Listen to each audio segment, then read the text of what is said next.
Biblia, por favor, en el libro de Números.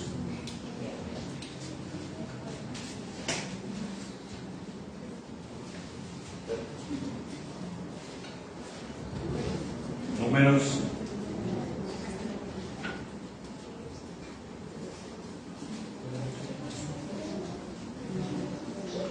capítulo 11, Números capítulo 11.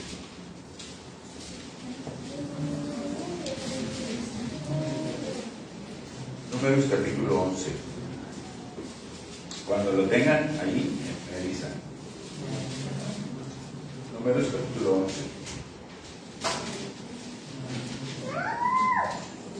¿Ya lo tienen? Sí, vamos a leerlo. De uno en adelante, capítulo 11, Números. Dice: aconteció que el pueblo se quejó a oídas de Jehová, y lo oyó Jehová, y ardió su ira, y se encendió en ellos fuego de Jehová, y consumió uno de los extremos del campamento. Entonces el pueblo clamó a Moisés, y Moisés oró a Jehová, y el fuego se extinguió. Y llamó a aquel lugar Tabera, porque el fuego de Jehová se encendió en ellos. Y la gente extranjera que se mezcló con ellos tuvo un vivo deseo, y los hijos de Israel también volvieron a llorar y dijeron: ¿quién nos diera de comer carne? Nos acordamos del pescado que comíamos en Egipto de balde, de los pepinos, de los melones, de los puerros, las cebollas y los ajos. Y ahora nuestra alma se seca, pues nada sino este maná ve nuestros ojos. Hasta ahí. Vamos, acompáñenme a orar. Dios, bendito Rey Santo, aquí estamos delante de tu presencia, Padre, porque queremos escuchar tu voz. Prepara nuestro corazón, Señor. Padre, te pedimos que quites todo estorbo, que glorifiques tu nombre en este lugar con tu palabra, que hables a nuestro corazón, Señor, y podamos nosotros recibirla en buena tierra, Señor, y dar fruto en tu reino. Que sigas obrando en nuestro corazón, porque queremos, Señor, las cosas que tú nos has ofrecido siempre, Señor. Queremos anhelarlas cada día más y llegar a tu presencia el día que tú nos llames, Señor. Prepáranos mientras estamos en la tierra, Señor, que podamos nosotros centrarnos bien en lo que tú quieres, Señor. En el nombre precioso de Jesucristo te damos gracias. Amén.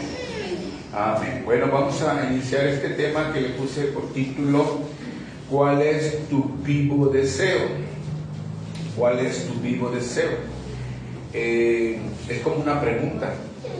El título le puse como una pregunta: ¿cuál es tu vivo deseo? Y bueno, es por lo que voy a compartirles en esta mañana, por lo que vamos a ver en lo que acabamos de leer en estos versículos. Pero antes que nada les quiero compartir que todo el Antiguo Testamento vemos nosotros, a través de toda la historia del pueblo de Israel, vemos una constante rebeldía del pueblo, con momentos cortitos de arrepentimiento, contrastados con una constante fidelidad y un permanente misericordia de nuestro Dios. ¿Sí? O sea, contrasta con lo que es nuestro Dios. Pero esto yo creo que no nos debería de admirar a nosotros, porque son las mismas constantes que permanecen en el pueblo de Dios actualmente. Es decir, que es lo mismo que sucede actualmente con nosotros como cristianos. ¿Sí? El pueblo de Israel se quejaba constantemente de las condiciones en las que estaban ellos, en las que estaban viviendo. Se quejaban de todo y no apreciaban que la presencia de Dios mismo estaba entre ellos. Eso no lo apreciaban, no lo valoraban. Ellos veían solamente todo su mundo que estaba en ellos. Se quejaban frecuentemente de la situación. Y en los versículos que leímos, que dice que el pueblo de Israel se quejaba constantemente. Y dice en el versículo 1 que leímos que se quejaron a oídas de Jehová, y él lo oyó. Y lo cierto es que para Dios no hay nada oculto.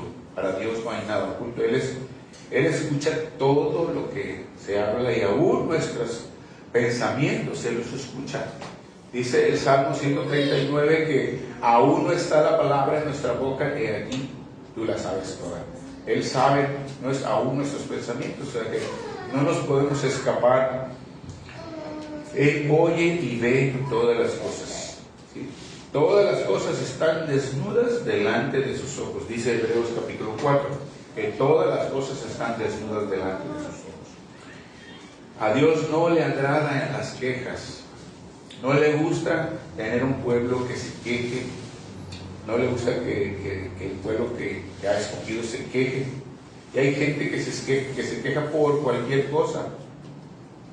En el versículo 1 que leímos ahorita dice que se encendió la ira del Señor y envió fuego y se consumió una parte del campamento. Dios se molestó, se enojó porque ellos estaban quejando continuamente de las circunstancias, se quejaban porque no tenían carne, se quejaban porque estaban con sed, se quejaban porque estaban en el desierto, se quejaban por cualquier cosa. Y Dios se molestó, se enojó y mandó fuego y consumió una parte del campamento junto con la gente que estaba ahí. En el versículo 2 dice que el pueblo clamó a Moisés. El pueblo clamó a Moisés, pero fíjense que no dice que clamó a Dios. El pueblo de Israel no clamó a Dios, clamó a Moisés. La pregunta es ¿por qué? Porque ellos no clamaban a Dios. ¿Por qué no clamaron a Dios? Dijeron, ayúdanos Moisés, intercede por nosotros. Esto sucedía porque el pueblo estaba desconectado de Dios. El pueblo no tenía una comunión con Dios, no estaban siendo dirigidos por el Señor porque ellos se rebelaban siempre. No aceptaban la voluntad de Dios. Y siempre estaban quejándose, entonces ellos no podían acercarse a Dios, tenían que necesitar a Moisés como un intercesor. Y así también nosotros no podemos ir a Dios, ¿sí?, en nuestros pecados, no podemos acercarnos a Dios en nuestros pecados, porque ustedes saben que nuestros pecados nos separan delante de Dios. Necesitamos un mediador. El mundo no puede ir a Dios si no tienen un mediador, y mucha gente lo busca de una forma o de otra. Tienen alguien que intercede. Ellos pueden ser que tengan un santo o una imagen o algo según ellos para que interceda por ellos. Pero la Biblia nos habla que nada más hay un intercesor. Él es nuestro Salvador, nuestro Señor Jesucristo. Él es nuestro mediador ante el Padre. Primera de Timoteo capítulo 2 y versículo 5. Primera de Timoteo capítulo 2 y versículo 5 nos dice claramente que solamente Jesús es el mediador. Dice este versículo, Primera de Timoteo 2:5, porque hay un solo Dios y un solo mediador entre Dios y los hombres, Jesucristo hombre. ¿Sí? Solamente Jesucristo es nuestro mediador entre Dios y los hombres. En las religiones hay muchos ídolos, muchos dioses falsos, muchas imágenes, muchas cosas que tienen como intercesores, pero realmente no. La Biblia no nos habla de que eso sea real o que eso sea, que eso sea de provecho. No hay nadie más que pueda mediarnos ante el Padre, solamente Jesucristo. La Biblia nos enseña claramente que Él mismo lo dijo: yo soy el camino, la verdad y la vida, y nadie va al Padre sino por mí. Nadie puede ir al Dios Padre sino por medio de Jesús. Él es nuestro intercesor. Pero bueno, vemos aquí en esta porción de la Escritura que ellos clamaron a Moisés y no clamaron a Dios precisamente por eso, porque la gente necesita un Salvador. La gente necesita un intercesor. Todo el mundo necesita un intercesor. Nosotros necesitamos un intercesor. Aunque estamos en Cristo ya, necesitamos a nuestro Señor Jesucristo. Él sigue intercediendo por nosotros. Entonces vemos aquí en esta porción de la Escritura que el fuego se encendió, el fuego estaba sobre ellos, el fuego estaba sobre ellos y estaban ellos por causa del pecado, por causa de estar quejándose contra Dios, vino fuego sobre ellos. Pero Moisés clamó a Dios y el fuego se apagó. ¿Sí? Ahí vemos la figura de Cristo, que siempre está intercediendo por nosotros para que el fuego de Dios se calme, se apague. Porque el fuego significa juicio, hermanos. El fuego espiritualmente significa juicio. La ira de Dios significa el enojo, la ira de Dios. Así es que cuando vemos que las iglesias piden fuego del cielo, pues no saben lo que están pidiendo. Porque hay canciones incluso que hablan de eso, de que manda tu fuego, Señor. Pero el fuego, a través de la Biblia vemos muchas porciones de la Escritura que simboliza simboliza juicio de Dios. En algunas otras ocasiones se presentaba el fuego para consumir el holocausto, los sacrificios que alguien hacía, ¿verdad? Como lo vemos cuando Manoah, el papá de Sansón, ofreció y vino el fuego y consumió el cabrito. Y cuando vemos que Elías ofreció ese sacrificio también. Pero en general lo vemos como juicio de Dios, el fuego, lo vemos como enojo, ira de Dios. Y es que realmente la Biblia nos habla de esto, de la ira de Dios. Dice la Biblia que todos los seres humanos estamos bajo la ira de Dios. Vayan a Romanos capítulo 1, versículo 18. Todos los seres humanos estamos bajo la ira de Dios. Porque no porque Dios sea malo, sino porque hay mucho pecado que está haciendo esta maldad, ¿verdad? Romanos capítulo 1. Romanos capítulo 1, versículo 18. Romanos 1, 18 dice: porque la ira de Dios se revela desde el cielo contra toda impiedad e injusticia de los hombres que detienen con injusticia la verdad. O sea, la ira de Dios, dice, se revela desde el cielo contra toda impiedad. O sea, en otras palabras, contra todo lo que es pecado. ¿Sí? La ira de Dios está sobre la humanidad por causa del pecado. ¿Y por qué no suceden muchas cosas más? Porque Cristo está intercediendo por nosotros, aún por la humanidad, porque Cristo quiere que muchos sean salvos, que muchos se arrepientan, se vengan al conocimiento de Dios. San Juan 3, 36. San Juan 3, 36. Miren lo que dice aquí. Dice en San Juan 3, 36, el que cree en el Hijo tiene vida eterna. Pero el que rehúsa creer en el Hijo no verá la vida, sino que la ira de Dios está sobre él. La ira de Dios está sobre él. Cuando las personas no quieren recibir al Salvador, no quieren recibir la salvación, pues solamente hay esa opción. O recibes el amor de Dios o recibes la ira de Dios en el día del juicio. Entonces, la Biblia es clara sobre esto. Todos estamos bajo la ira. Y aún nosotros que ya estamos en su reino, que ya somos de Cristo, necesitamos constantemente de nuestro mediador, que es Jesucristo. Necesitamos constantemente de Él, porque aún que somos de Cristo, pecamos, de repente caemos en un pecado, en otro pecado, y tenemos que estar siempre en arrepentimiento y perdón, siempre pidiéndole perdón, Señor, perdóname, Señor. Y siempre tenemos que ir a Cristo. Él es nuestro mediador. Entonces, todo ser humano, toda la humanidad necesita a Cristo. El punto es que no lo quieren recibir, pero esa es la realidad.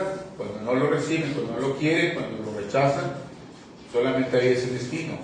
o recibes el amor de Dios que es gratis, de salvación, o recibes el juicio recibes la ira de Dios en el día del juicio. Pues por eso es que duele cuando una persona no quiere recibir y no recibe al Señor. Cuando uno les está compartiendo y se rehúsa, duele, porque sabemos el destino, ¿sí? Y por eso es que nosotros no debemos hacer siempre compartir el Evangelio a tu familia, a tus hermanos, a tus papás, a todos los que están alrededor. Porque solamente hay dos destinos. Después de la muerte no hay vuelta de hoja. La ha determinado que el hombre viva solamente una vez, y después de la muerte, el juicio. Después de la muerte, el juicio, no hay otra. Tenemos que tener un arrepentimiento en vida. Tenemos que pedir perdón en vida. Jesucristo es nuestro mediador. Vemos que aquí entonces, en el versículo 2, dice que Moisés intercedió y clamó, dice en el versículo 2 de Números 11, que estamos leyendo, dice: entonces el pueblo clamó a Moisés, y Moisés oró a Jehová, y el fuego se extinguió. Entonces vemos que él intercedió y el fuego se apagó. Jesús es nuestro intercesor, les decía, él es nuestro mediador. Todo lo que hacemos tenemos que ir a Jesús. Cuando estamos separados de Él, ¿qué fue lo que hicimos cuando estábamos separados? Venimos a Él.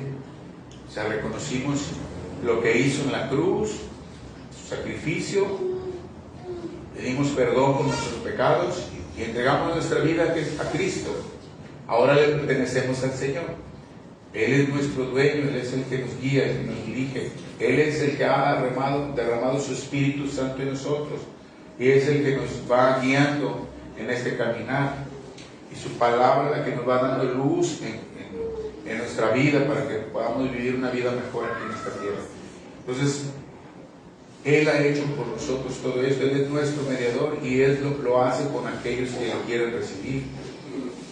Es el único que puede interceder, el único que puede quitar el pecado. Por eso vino aquí a la tierra. Si no, en vano vino, si es que no lo reconocen como el Salvador. Si no, lo reconocen como el que vino a hacer esa expiación por nuestros pecados y a abrir el camino para que pudiéramos tener el acceso al cielo. Entonces, en vano vino, como algunos dicen, algunas religiones, que fue un buen maestro, que fue un buen profeta, y que fue esto, que fue un buen hombre, pero hasta ahí no lo reconocen como el Salvador, no lo reconocen como el Mesías, como el Cristo, el que vino a salvarnos de la muerte, de la ira de Dios, del pecado, ¿no? Y del diablo. Pues cuando alguien lo reconoce así, pues entonces tiene a este intercesor, el único intercesor que es nuestro Señor Jesucristo. Él es el que nos salva. Dice, vayan a Romanos capítulo 8, versículo 34. Romanos 8, 34.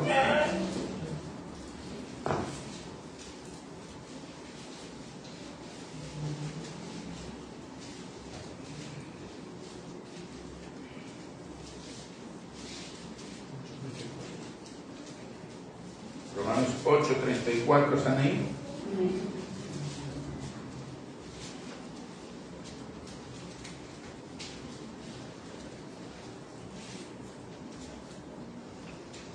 8:34 dice: ¿quién es el que condenará? Cristo es el que murió, mas aún el que también resucitó, el que además está a la diestra de Dios, el que también intercede por nosotros. Gloria a Dios. Sigue intercediendo por nosotros el Señor. ¿Por qué? Les decía, porque nosotros, aunque ya estamos en Cristo, seguimos pecando. Y como el pecado es tan grave, aunque sea un pecadito, como luego dicen, una mentirita piadosa, cualquier pecado, aunque sea muy pequeño, es algo que Dios aborrece. Y si no fuera porque el Señor Jesús está intercediendo por nosotros todavía, tal vez nosotros ya nos hubiera fulminado el Señor, nuestro Dios, porque Él no tolera el pecado. el pueblo de Israel estaba murmurando, estaba hablando, estaba quejándose, y vino fuego de Dios y consumió una parte de ellos, del campamento. Porque Él es santo, Él no tolera el pecado. Pero es gracias a nuestro Señor Jesucristo que Él sigue intercediendo por nosotros. ¿Sí? Él es nuestro intercesor. Entonces, como vemos, el pueblo de Israel se quejó y murmuraron contra Dios. Y Dios les mandó el fuego, el cielo, como un castigo. Y eso es lo que Dios quiere evitar para nosotros. Dios quiere evitar que nosotros seamos presas de su ira. ¿Sí? Y a todos los que escuchan el mensaje, Dios quiere evitar que sean presas de su ira. Y no es una ira porque sea malo, repito, es una ira santa porque Él es santo, porque Él no tolera el pecado. Entonces el pecado lo tiene que ser, el que peca va a pagar. La Biblia dice que la paga del pecado es la muerte. Pero cuando se habla de muerte, es muerte eterna, no es una muerte de que te mueres, como dicen en el mundo, te mueres y ya descansaste en paz. Descansas de todas tus penas y ya no tienes deudas, ya no te anda correteando Coppel y nada de eso. Ya vas a descansar. Dicen así que la gente descansa, pero nadie va a descansar si no está en Cristo. Nadie va a descansar si no está en Cristo. Necesitan a Cristo. No pueden descansar porque el pecado no puede heredar el reino de Dios. Si aún nuestro cuerpo se tiene que fulminar, se tiene que desvanecer, no puede entrar al reino de los cielos. Este cuerpo, en 1 Corintios capítulo 15 habla de esto, cómo va a suceder ese tiempo, ¿verdad? Los muertos en Cristo resucitarán. Primero dice Tesalonicenses capítulo 4, pero en Corintios habla de cómo va a ser esa transición, porque los que estén vivos serán transformados con un cuerpo celestial, con un cuerpo de Cristo. Porque el cuerpo, dice en ese versículo, que esto corruptible no puede heredar lo incorruptible, ni lo mortal puede heredar lo inmortal. Entonces tiene que ser transformado. ¿Sí? Allá no puede entrar nada de pecado, nada. Entonces tiene que ser consumido todo. Por eso es que Cristo, Él es nuestro intercesor y Él sigue intercediendo por nosotros. El fuego consume toda esa maldad. Y eso es lo que Dios quiere evitarnos. Y a gente que no ha reconocido a Cristo, el Señor quiere que se arrepientan de sus pecados, que se vuelvan a Cristo, que lo reciban como Señor y Salvador de su vida, para evitar esa ira que está preparada para el día del juicio final. Pero vemos en estos versículos que el pueblo pecó contra Dios y vino el castigo. Pero ¿qué vemos ahí también, hermanos? Dice que había mezclas, el pueblo se había mezclado. Eso que leímos en Números, capítulo 11, lo que leímos al principio, que el pueblo se había mezclado con gente que se juntó de Egipto. ¿Sí? Porque ellos salieron de Egipto y algunos se les pegaron ahí porque vieron las maravillas de Dios. O sea, a un cuerpo que tuvieron temor en ese momento, dijeron, no, vámonos con ellos, ellos están con el Dios fuerte y poderoso. Y salieron y se mezclaron. Pero fíjense lo que significan las mezclas. Por eso Dios no quiere que nosotros nos mezclemos. Dios no le agrada que nosotros nos mezclemos con el mundo, ¿verdad? O sea que tú y yo, como hijos de Dios, somos apartados. De hecho, la palabra santo significa apartado.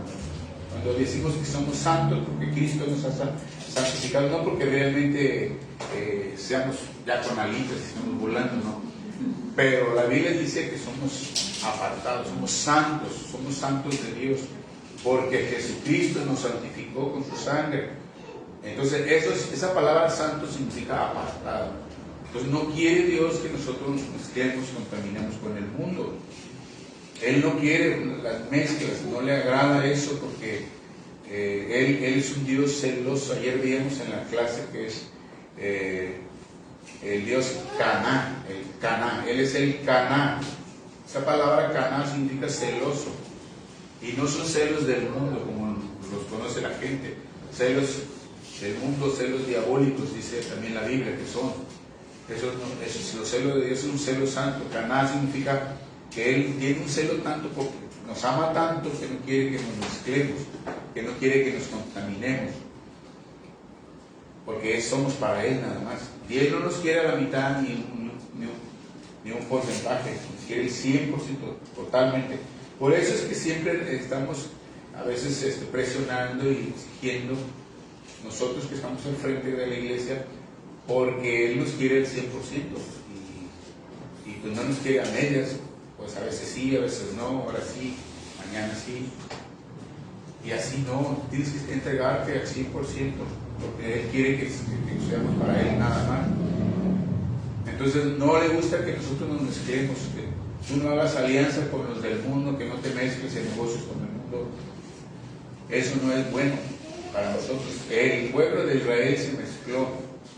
Dice el versículo 4 de Números, estamos leyendo Números 11, dice el versículo 4, y la gente extranjera que se mezcló con ellos tuvo un vivo deseo, fíjense, la gente extranjera que se mezcló con ellos tuvo un vivo deseo, y los hijos de Israel también volvieron a llorar y dijeron, ¿quién nos diera a comer carne? Fíjense, ¿cómo es que se mezclaron y los indujeron a esto, verdad? Por eso es que a Dios no le gusta que nosotros nos mezclemos, porque nos van a inducir a que caigamos en pecado. Si tú te juntas con las personas que andan haciendo pecado, tarde o temprano vas a caer. Entonces, si no te llevan a nada, bueno, mejor apártate. Tienes que juntarte con aquellas personas que te bendicen.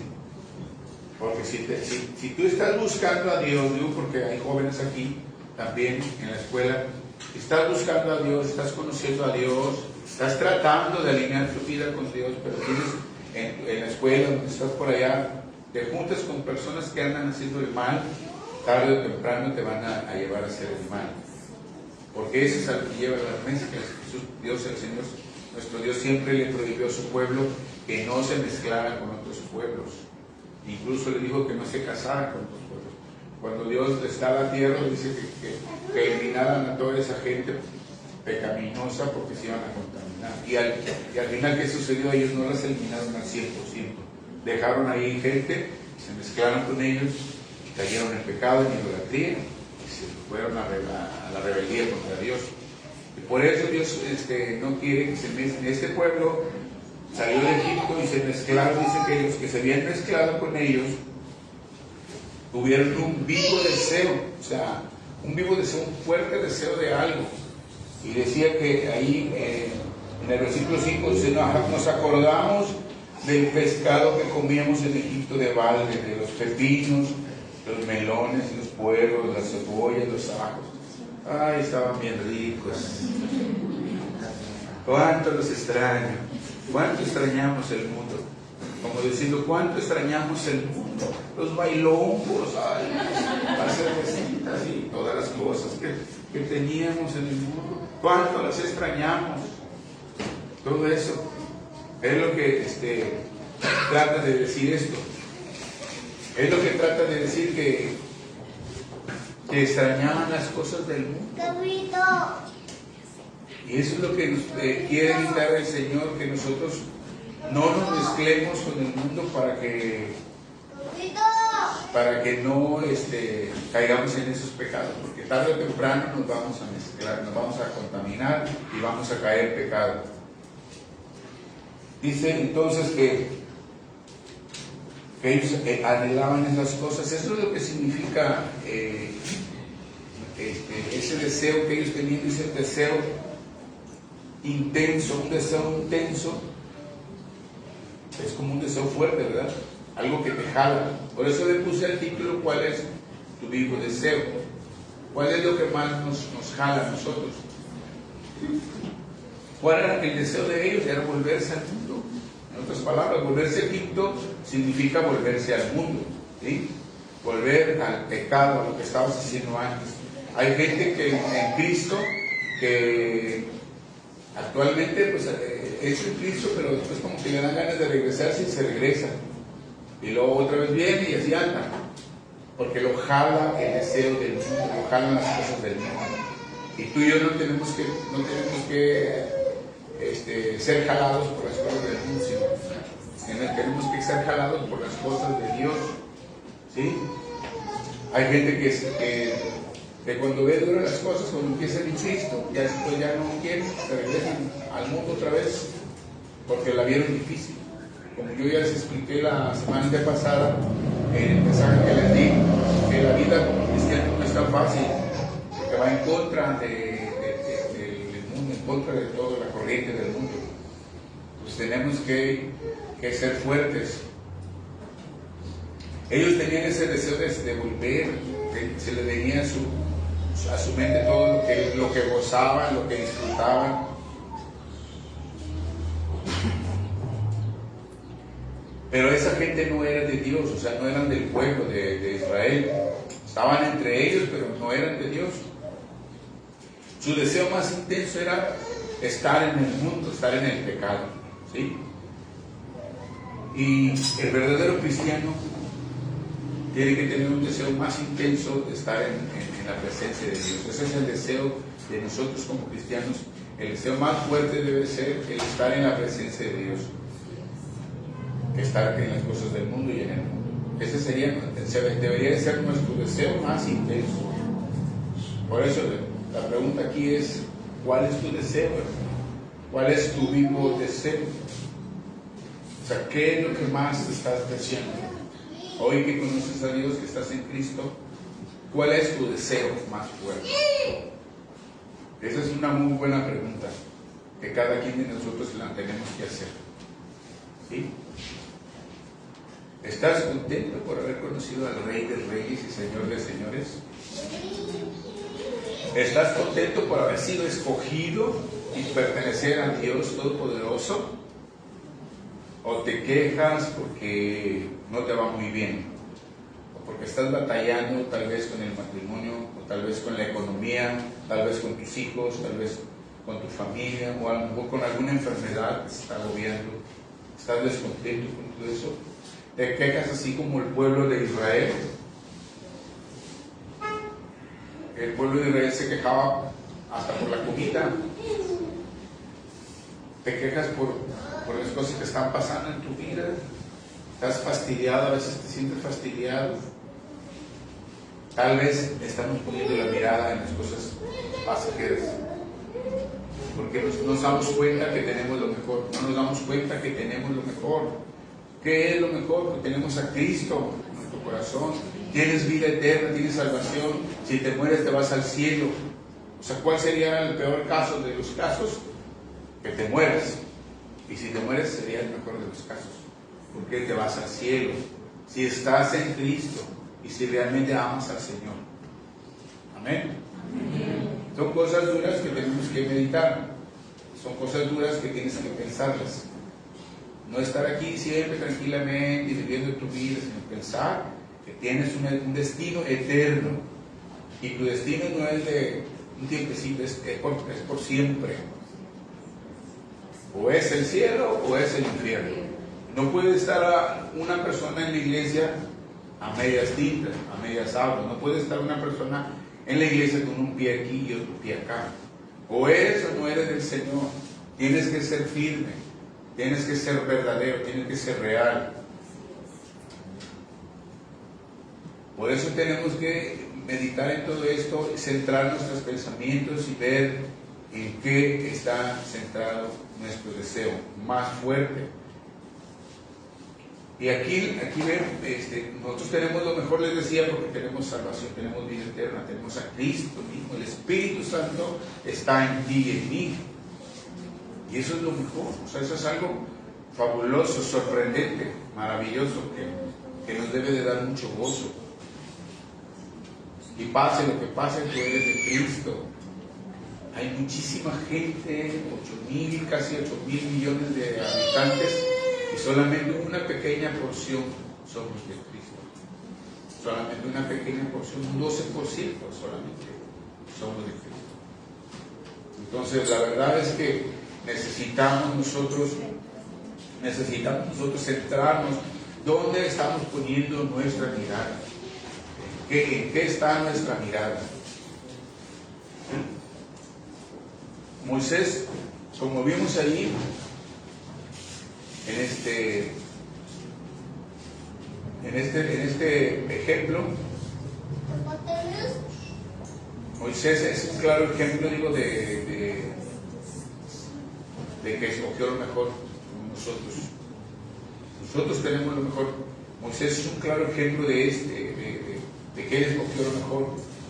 Todo el pueblo quería irse al mundo, todo el pueblo de Israel quería regresar, pero Moisés escogió lo mejor. ¿Sí? Vemos en la Biblia que Moisés, aunque tenía riquezas, tenía poder, tenía fama, él tenía todo lo que los hombres buscan.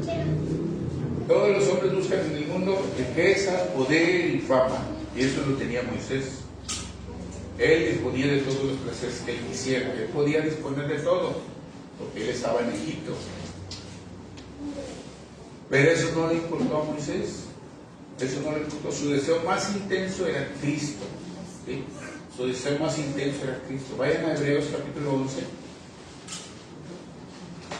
para ver este ejemplo de Moisés, porque lo vemos aquí en esta escena de Números, cómo estaba guiando a su pueblo y cómo él intercedía por su pueblo, porque él ya tenía la mirada puesta en Jesús, ¿sí? Hebreos capítulo 11.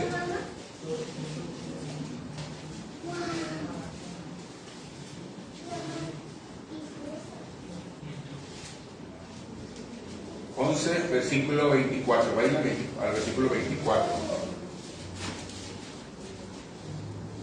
Miren lo que dice de Moisés aquí. Versículo 24. ¿Están ahí? Dice, por la fe, Moisés, hecho ya grande, rehusó llamarse hijo de la hija de Faraón, escogiendo antes ser maltratado con el pueblo de Dios que gozar de los deleites temporales del pecado, teniendo por mayores riquezas el vituperio de Cristo que los tesoros de los egipcios. ¿Por qué dice? Porque tenía puesta la mirada en el galardón. Tenía puesta la mirada en el galardón. Dice, por la fe dejó Egipto, no temiendo la ira del rey, porque se sostuvo como viendo al invisible. Gloria a Dios. Miren el corazón de Moisés. ¿Dónde tenía él puesto su mirada? En el galardón. Su deseo más intenso era Cristo. Y Hebreos habla de Cristo, Hebreos en el Nuevo Testamento, cuando eso todavía no sucedía, todavía desde que Moisés estuvo, fueron más de 1500 años antes. Y Hebreos está hablando de esto, de que ya Moisés había puesto la mirada en él, en el Salvador. Ellos sabían que había un Salvador. Era el deseo más intenso. Entonces Moisés tenía su mirada puesta en el galardón, número uno. Y número dos, él se sostuvo en el invisible, Entonces eso es lo que tú y yo tenemos que hacer. Hermanos, el deseo más intenso de nuestro corazón va a depender de dónde está puesta nuestra mirada. Eso es algo importante, ¿sí? El deseo más intenso de nuestro corazón va a depender de dónde está puesta tu mirada. O en otras palabras, ¿dónde está tu galardón? Recuerda que Cristo dijo, porque donde está vuestro tesoro, ahí también estará vuestro corazón. ¿Dónde está tu tesoro? Ahí estará tu corazón. O sea, lo que tú anheles y que tú busques con mucho anhelo, con mucho empeño, es donde va a estar tu corazón. Eso es lo que estoy explicando precisamente por eso.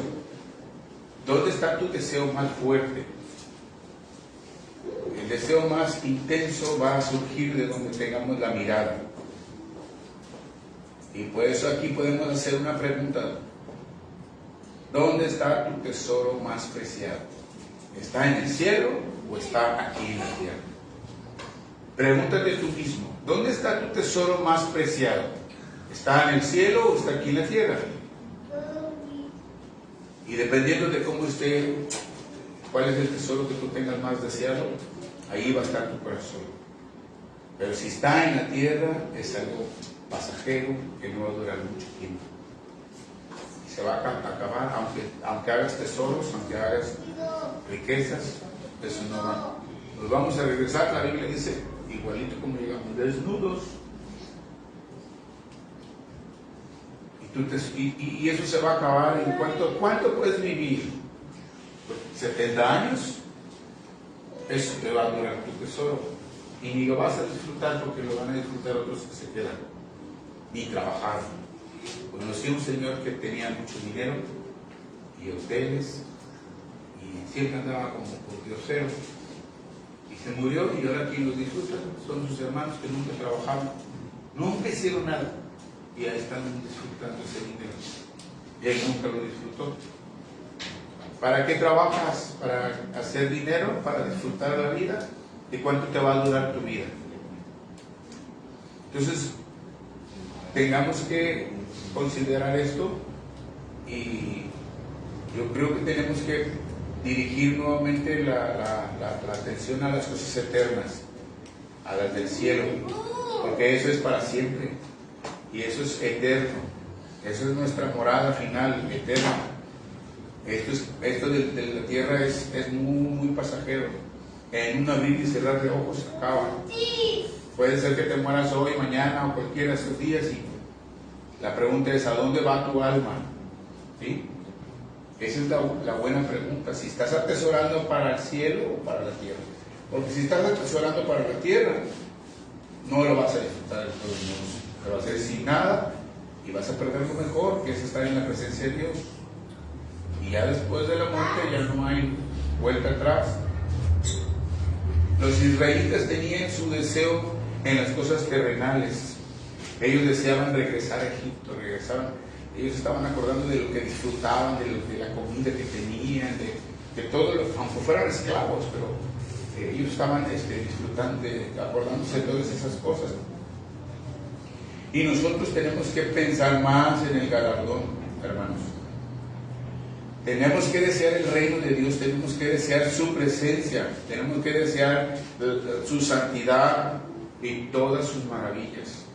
Tenemos que anhelar lo eterno, anhelar el cielo más que la tierra, más que los placeres terrenales. Eso es lo que tenemos que hacer ese giro. Si todavía estamos arraigados en la tierra, y esto va a comenzar aquí mismo, en la iglesia, en el desear la palabra, el desear alabarle, el desear estar en comunión con Él, darle prioridad a las cosas espirituales.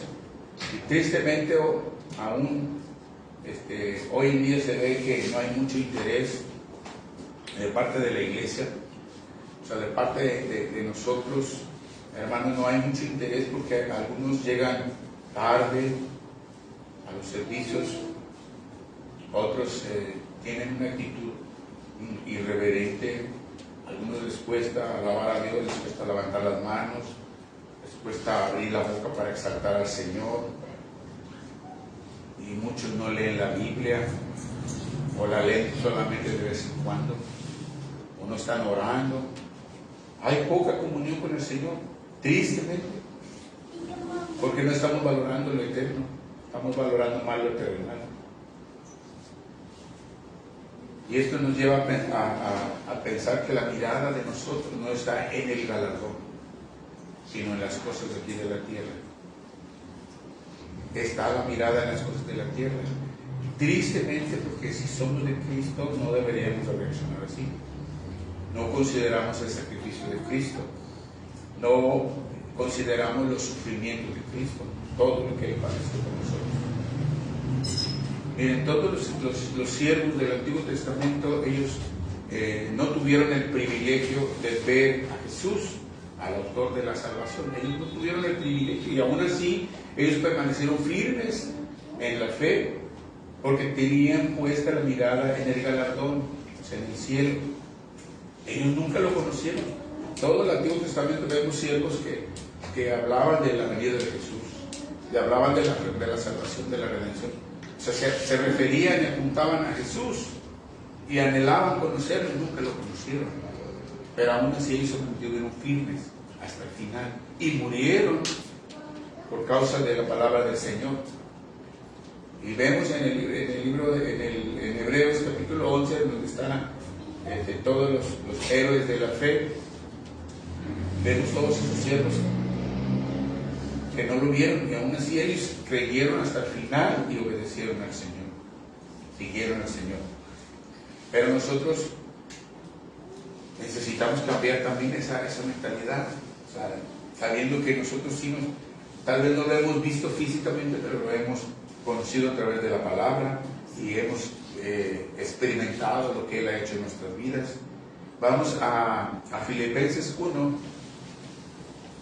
Dice lo que dice este Pablo en Filipenses capítulo 1.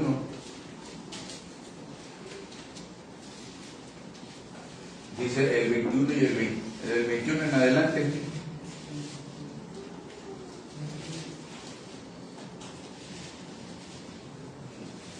Filipenses 1, 21, dice Pablo: porque para mí el vivir es Cristo y el morir es ganancia. Mas si el vivir en la carne resulta para mí beneficio de la obra, no sé entonces qué escoger, porque de ambas cosas estoy puesto en estrecho, teniendo deseo de partir y estar con Cristo, lo cual es muchísimo mejor. Fíjense, Pablo, él quería, anhelaba ya estar con Cristo. Dice que su vida era Cristo, o sea, él vivía las 24 horas para el Señor. Él sí era un siervo que estaba entregado 100% al Señor. No le importaba nada más que Cristo. Por eso es que Dios lo usó tanto, por eso es que la mayor parte del Nuevo Testamento está escrita por Él. Es uno de los siervos que me gustaría conocer cuando vaya al cielo. Saludarle. Hermano Pablo, gracias porque esas cartas me fortalecieron.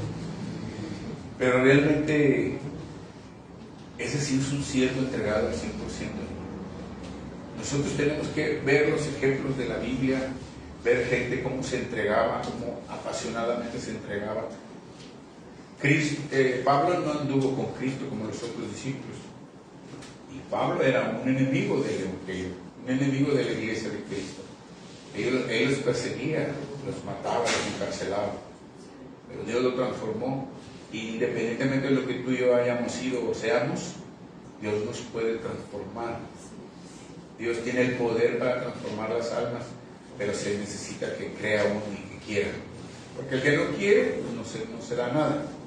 Si sigue como los puercos, si sigue en las mismas, lo bañas tú, lo lavas y queda limpiecito, pero el puerco apenas lo acabas de lavar y bañar y va y se revuelto otra vez en el charco de lodo. Eso es lo que le gusta. Bueno, hay que se quede.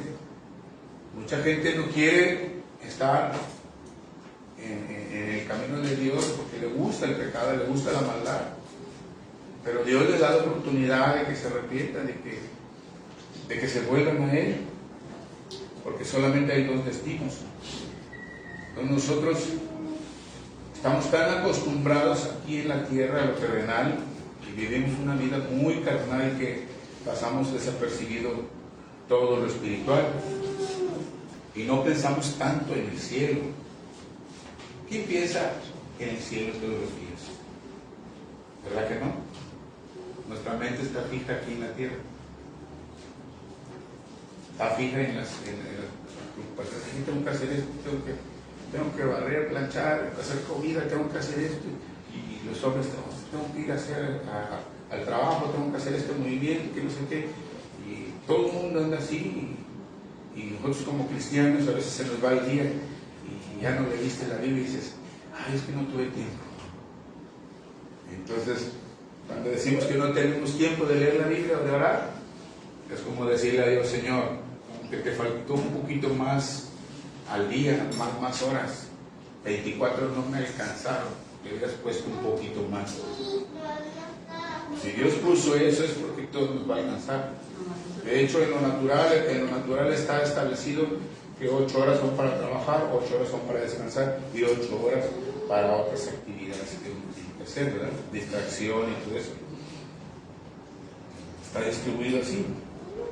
O sea, nos debe de alcanzar. Y lo que pasa es que no lo administramos bien el tiempo. Y siempre vamos a ir con quejas, Señor, o con signos que, no, Señor, es que no me alcanzó. O excusas, no, pero es que sí iba a venir, pero pasó esto. Y sí iba a venir, pero es que, no, es que tuve que hacer esto, otra. Puras cosas vanas y superficiales se ocupan ustedes y no se ocupan de lo más importante. Su alma, ¿dónde se va a ir? O sea, mediten en eso primero. Ya no somos del mundo, somos de Dios, somos de Cristo. Tenemos que pensar en las cosas de Dios primeramente. No, nos cuesta mucho trabajo pensar en el cielo, en lo eterno. Le damos más importancia a las cosas materiales, a las riquezas, a los placeres, a todo lo que hay en esta vida. Por eso les comenté al principio que no debemos de admirarnos de lo que pasó con el pueblo de Israel, con los israelitas, no, porque sí estamos, actualmente así estamos. Actualmente nosotros tenemos ese vivo deseo también a veces de las cosas del mundo. En vez de que el vivo deseo de nosotros sea estar en la presencia de Dios, esta situación está presente actualmente en la iglesia de Cristo. O sea, nuestros deseos están más en el mundo que en el cielo, más en la tierra que en el cielo. Por eso es necesario que nosotros dirijamos nuestra mirada hacia arriba, hermanos, hacia el cielo donde está nuestro galardón. ¿Sí? A Moisés no le importó lo material, a él no le importaban las riquezas, no le importó los placeres, ni los lujos que tenía. ¿Sí? Porque él era hijo adoptivo de la hija de Faraón, mero de Egipto. Tenía muchas riquezas, placer y todo lo podía tener ahí. Pero eso no le importó, eso no le movió a él. Él se mantuvo firme en su fe, en la decisión que tenía con el Señor y en su fe. A pesar del sufrimiento, a pesar de que pues, fue apartado de su familia primero, desde chiquito, acuérdense, porque iban a matar a todos los niños y sus padres lo apartaron, lo echaron en una canasta de esos de mimbre, de esas de juncos, que por eso se llamó Moisés. Pues a esas cunitas les llaman Moisés, pero es porque quiere decir tomado del agua, ¿sí? O rescatado del agua, ese es el nombre de Moisés, porque es como lo salvaron los papás, que estaban matando a todos los niños. Pero ese salvó y lo tomó la hija de Faraón, y pues ya no vivió con su mamá, ya no vivió con sus papás, con su familia, lo apartaron y él se quedó en el palacio. A pesar de que después de ahí, que cuando él se fue todavía de Egipto, cuando huyó, él tuvo que pasar 40 años cuidando ovejas, 40 años en el desierto. Miren el proceso largo que tuvo él. Luego otros 40 años soportando en el desierto todo el solazo, el calor, la aridez que hay en el desierto, la desolación. Y sobre todo eso, soportando ese pueblo tan numeroso, de más de 600,000 gentes. Imagínense soportando toda esa gente difícil, pueblo muy difícil, la Biblia dice de dura cerviz, soportando sus necedades, su insensatez de esa gente todos los días. Pero él se mantuvo firme. A pesar de todo eso, él se mantuvo firme. ¿Por qué se mantuvo firme? Porque tenía la mirada puesta en el galardón. O sea, la mirada puesta en el cielo, en Jesús. Y eso es lo que tenemos que hacer nosotros. Él se mantuvo firme a pesar de que no vio a Cristo. Él no lo vio, pero él sabía que venía el Salvador. Porque tenía la mirada puesta en el cielo, en las cosas eternas, ¿sí? Vayan a Colosenses capítulo 3. Tú y yo como cristianos tenemos que hacer lo mismo. Que no nos robe la paz, que no nos robe el gozo, las cosas que hay en este mundo. Colosenses capítulo 3.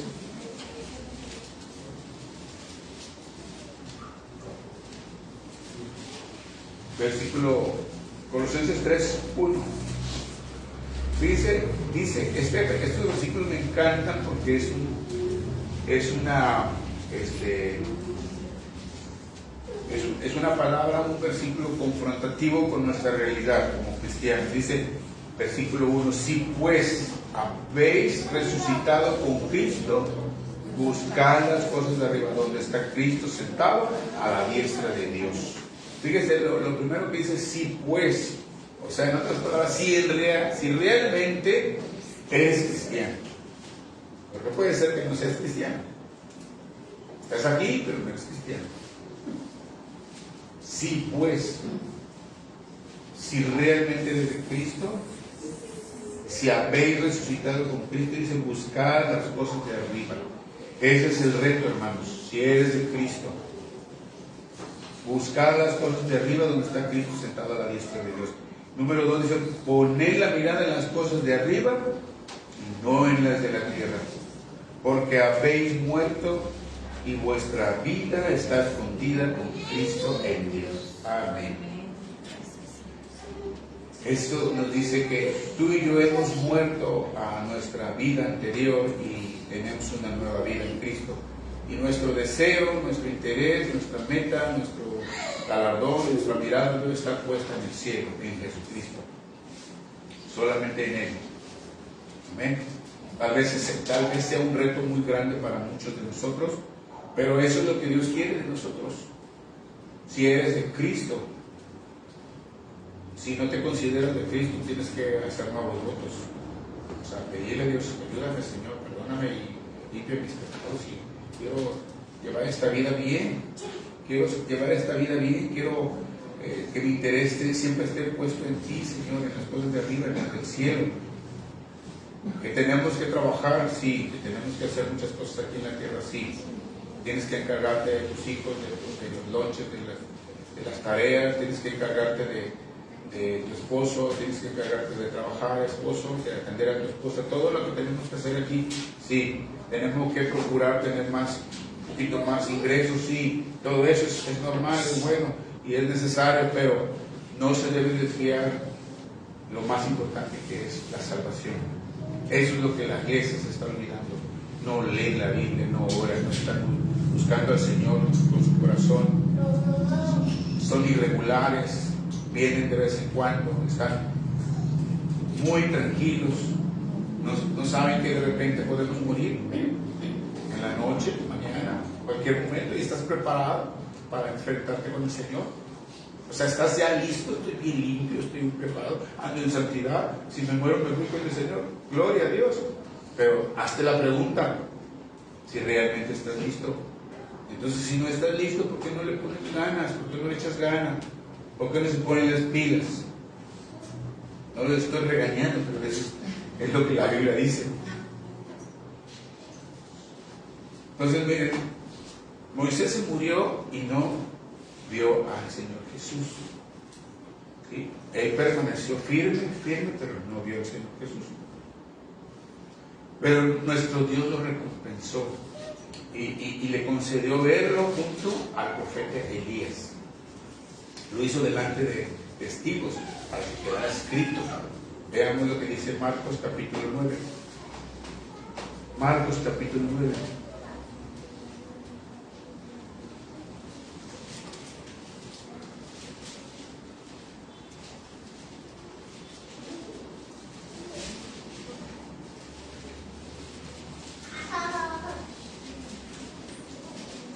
Marcos capítulo 9, versículo 2.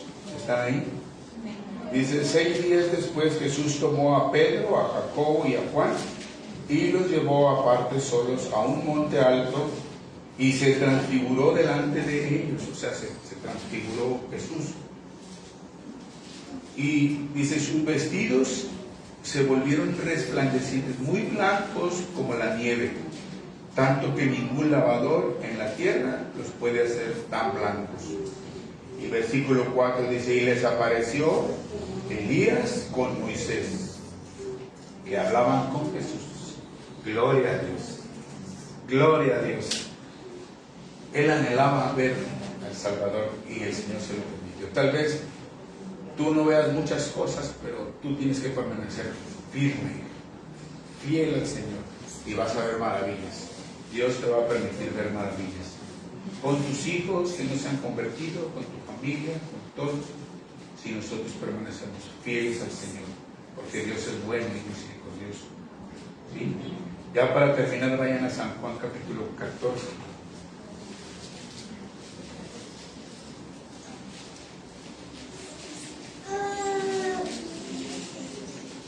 San Juan capítulo 14, versículo del 1 en adelante.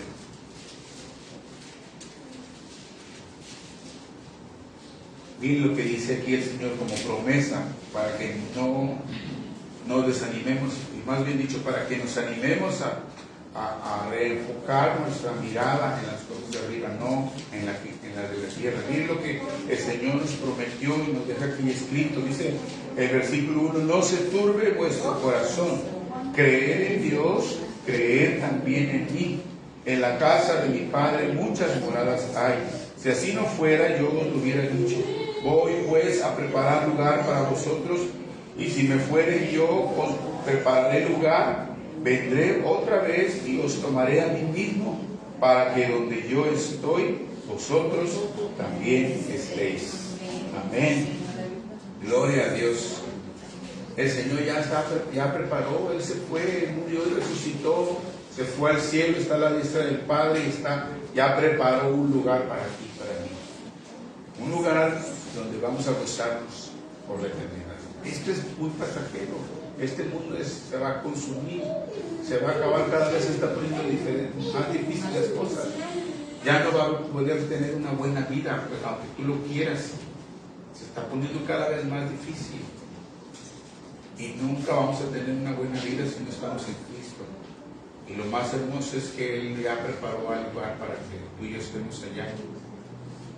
Y Él viene por nosotros, pero necesitamos estar preparados. Señor, te damos gracias por esta palabra. Padre bendito, gracias por tus promesas, porque todas tus promesas son sí y amén en Jesucristo. Gracias, Señor, porque nos has permitido una vez más escuchar tu voz y nos has dado el privilegio de escuchar ese ánimo que nos impulsas a seguirte, a buscarte, Señor, porque son palabras de ánimo. Son palabras de ánimo que nos impulsan a buscarte, a conocerte cada día más. Por eso te damos gracias, Señor, porque tú eres bueno, misericordioso, tú eres nuestro Dios. Gracias por este tiempo, Señor, que tu palabra siga obrando en nuestro corazón, que aún en el resto de la semana podamos estar meditando en esta palabra, Señor. Gracias por tu amor y gracias por tu misericordia. En el nombre de Jesús, amén. Y amén.